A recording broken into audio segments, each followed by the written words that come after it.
Mosquitoes carry malaria, threatening people in many countries. Can we solve this problem by protecting homes with a simple and inexpensive device?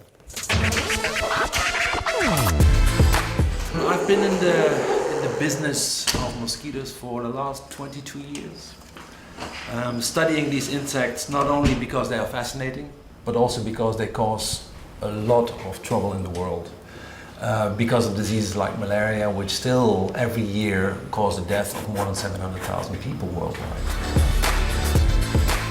Twice a week, entomologists feed lab mosquitoes with their own blood.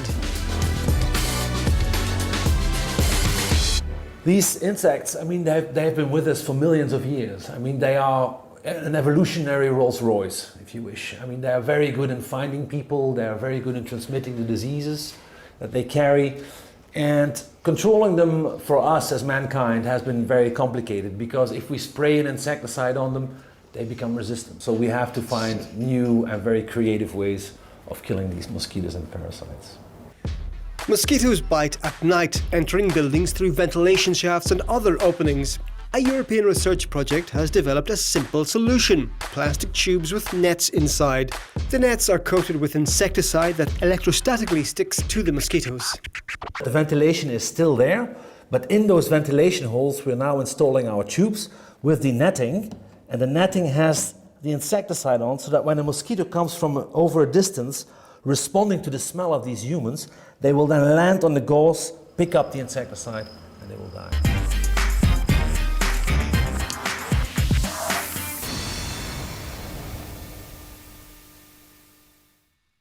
But will the solution work outside the lab?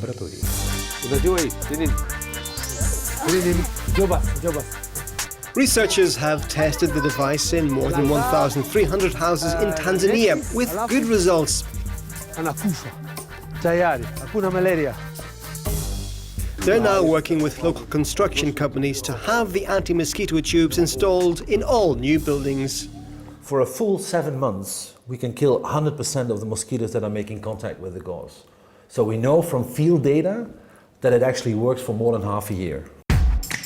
The installation cost can be quite high up front, but afterwards, if you have to replace only the netting, it will be very, very cheap. So we have calculated that on an annual basis, per person, per year, the cost will be around $1 to $2. Scientists are trying different materials and shapes to maximize cost effectiveness. The tube, installed under the roof, is out of reach of children, so a wide range of insecticides can be used safely. Studies show that enough of the chemical sticks to the insects to ensure that they don't develop a resistance.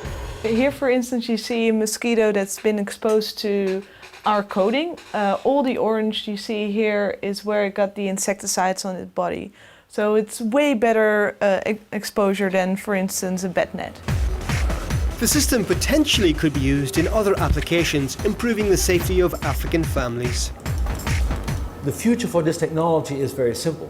We now have two main methods of malaria mosquito control in Africa. One is indoor spraying on the walls with insecticide, which is done twice a year, or we put people under bed nets. What we want to achieve is that this is number 3. We have nets, we have indoor spraying, and we have eave tubes.